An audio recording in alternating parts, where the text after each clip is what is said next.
What's up everyone? In this video I'll show you how to change your Pinterest app background from light to dark. As you can see here, I have the Pinterest app opened and it's in dark mode. The background is dark.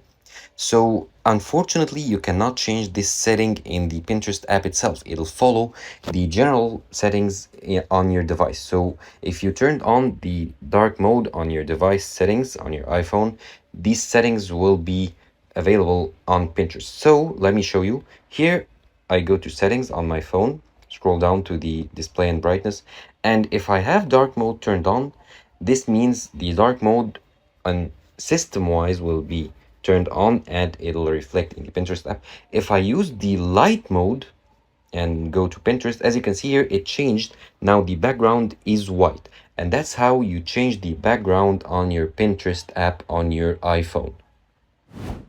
Thank you for watching this video. Subscribe to Online Success and click on the video on the screen for more help.